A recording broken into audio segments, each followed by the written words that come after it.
Hello, good morning students. सबसे पहले मैं तहे दिल से धन्यवादी हूँ डॉक्टर पूजा अनेजा जी का, प्रिंसिपल साहिबान का, और उसके बाद सभी अध्यापक साथियों का मैं तहे दिल से आभारी रहूँगा कि उन्होंने आप सभी बच्चों को इतने अच्छे गुण सिखाए, इतने अच्छे से आप डिसिप्लिन में बैठे हैं। इसका पूरा श्रेय आपकी पूरी स्कूल मैनेजमेंट को जाता है। और इसके बाद आप सभी बच्चों का आज एक स्पेशल दिन रहने वाला है।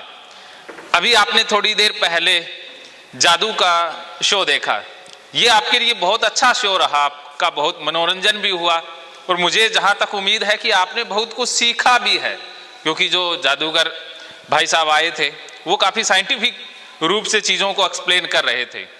तो आज एक ऐसी ही कला का आप और एक प्रदर्शन देखेंगे जिसके शो आपने ना तो सुने होंगे ना देखे होंगे, लेकिन आज आपके लिए वो शो बहुत रेयर शो आज के आपके लिए अवेलेबल रहेगा।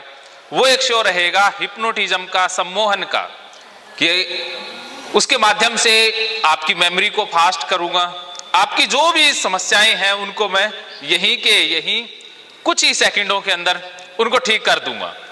तो उस डेमो से पहले हम आज सेलिब्रेट कर रहे हैं वर्ल्ड मेंटल हेल्थ डे। ये दिन 10 अक्टूबर को आता है और 10 अक्टूबर को विश्व स्वास्थ्य संगठन स्पेशल दिवस सेलिब्रेट करता है और उस दिन कुछ थीम रखी जाती है, कुछ स्पेशल एक टैगलाइन रखी जाती है। तो इस बार की जो थीम है वो है mental health is a universal human right, कि हमारा बेसिक अधिकार है मानसिक स्वास्थ्य, लेकिन हमारे आसपास या हमारे समाज में मानसिक स्वास्थ्य के बारे में जागरूकता की बेहद कमी है। अगर आपको बुखार हो, सरदर्द हो, तो आप किसके पास चले जाते हैं? डॉक्टर के पास चले जाते हैं। अगर आपका मन परेशान हो, मन उदास हो, चिंतित हो, नींद ना आ रही हो, विचार परेशान करें, तब आप किसके पास जाते हैं? साइकोलॉजिस्ट के पास जाते हैं। ये कहना थोड़ा सा मुश्किल है, क्योंकि ज्यादातर तो साइकोलॉजिस्ट शब्द क्या होता है, साइकोलॉजिस्ट किस जीव का नाम है, ये भी नहीं जानते हैं। कि साइकोलॉजिस्ट कोई इंसान होता है या कोई जानवर होता है, ये भी नहीं पता है। लेकिन फिर भी सोशल मीडिया ने काफी अवेयरनेस बढ़ाई है, तो आजकल इतना तो पता लग गया है कि कोई ना कोई मानसिक रोगों का डॉक्टर होता है, इतना पता है। लेकिन इसमें भी बहुत सारे भ्रम हैं। अब पता लग जाए कि मुझे मानसिक समस्या है, तो हमें लगता है कि ये अरे मानसिक समस्या होना क्या है? पागलपन है। तो हम जाते ही नहीं है कि मानसिक साइकोलॉजिस्ट के पास तो वो लोग जाते हैं जो पागल होते हैं। ये भी हमारे मनों में एक गलत धारणा बैठी होती है। लेकिन जो साइकोलॉजिस्ट होता है वो स्वस्थ लोगों का ही डॉक्टर होता है। ये जो पागलपन आपने नाम सुना होता है, ये अलग एक रोग होता है जिसे स्किज़ोफ्रेनिया कहा जाता है और वो बहुत रेयर पाया जाता है। उसकी आज हम बात नहीं करेंगे। आज हम बात उन रोगों की करेंगे जो आपके लिए कॉमन है, जिनसे वास्ता आपका पड़ता ही पड़ता है। जैसे सर्दी, जुकाम, बुखार आम होता है ना, वैसे ही कुछ मानसिक रोग ऐसे होते हैं जो आम होते हैं। उन्हीं का इलाज क्या है और उनके कारण क्या है और वो रोग कौन से हैं, वही आज इस सेमिनार में हम जानने का प्रयास कर रहे हैं।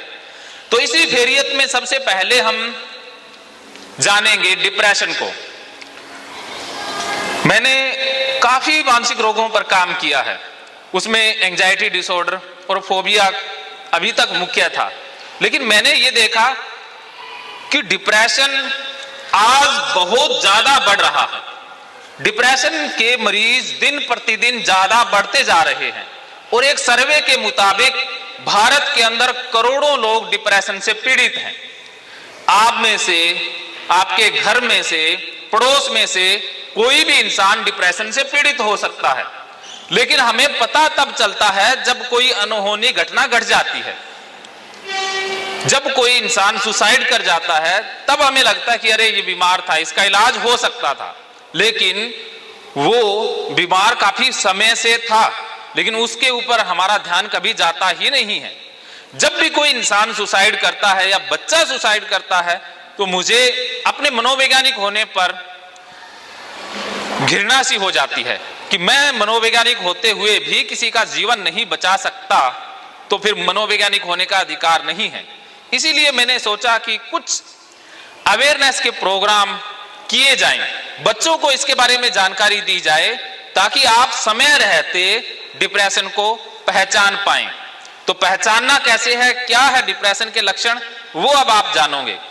इससे पहले मैंने एक दिन व्हाट्सएप पे वीडियो देखा। हमारे समाज में जो डिप्रेशन के बारे में जानकारी है वो इतनी सी है, वो अब आप जानोगे। जैसे एक बच्ची अपने पिता के पास जाती है और कहती है, पिताजी पिताजी मैं डिप्रेशन में जा रही हूं।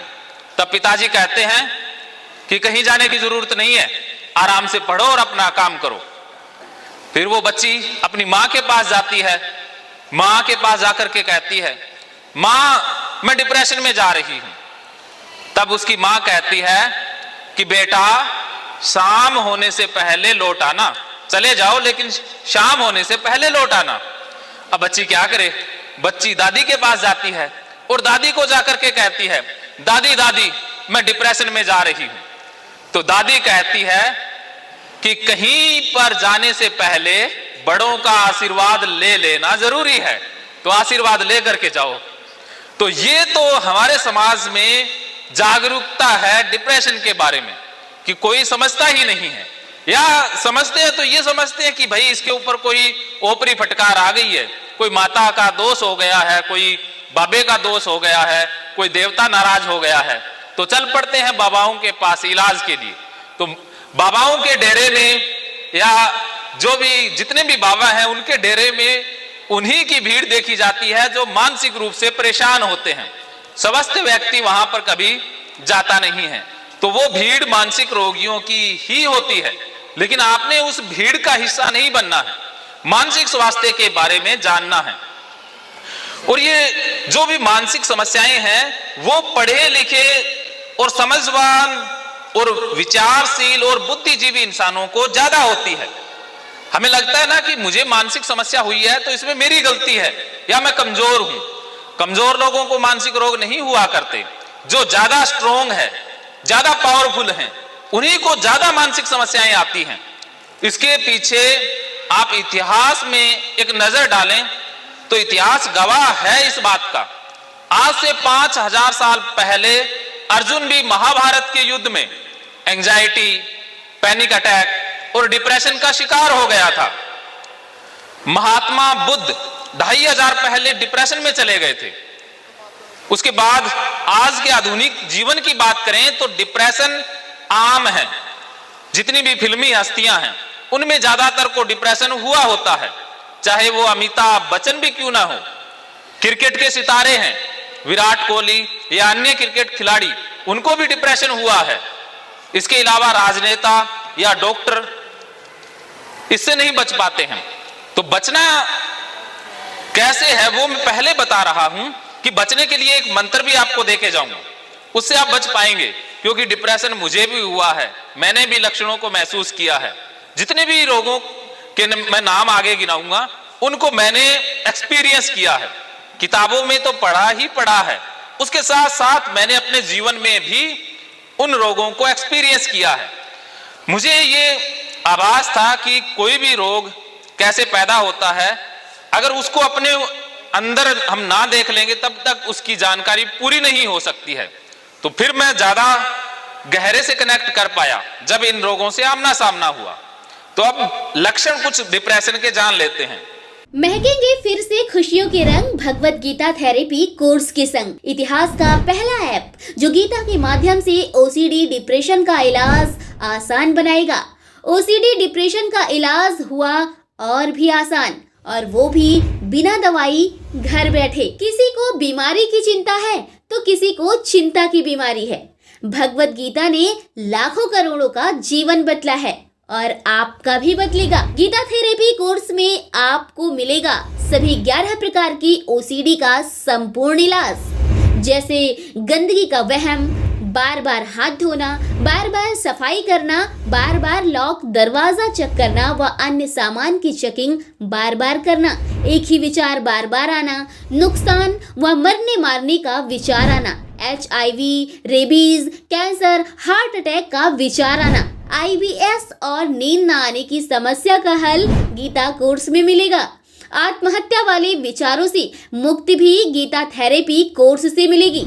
राजेंद्र जोधपुरिया ऐप पर आपको ओसीडी से संबंधित राजेंद्र जोधपुरिया की किताब भगवत गीता के मनोवैज्ञानिक रहस्य और अन्य टिप्स पढ़ने को भी मिलेंगे। गीता है महान थेरेपी। गीता में CBT, हिप्नोथेरेपी, माइंडफुलनेस, ERP व अन्य बहुत सी साइकोथेरेपीज का समावेश मिलेगा। राजेंद्र जोधपुरिया ऐप एक, फायदे अनेक। आज ही प्ले स्टोर से डाउनलोड करें, लिंक डिस्क्रिप्शन में है। तो देर क्यों, अभी जाइए डिस्क्रिप्शन में और लिंक पर क्लिक करके प्ले स्टोर से अभी डाउनलोड कीजिए राजेंद्र जोधपुरिया ऐप और पाइए अपनी सभी समस्याओं का हल। मानो तो मौज है, वरना समस्या तो हर रोज है।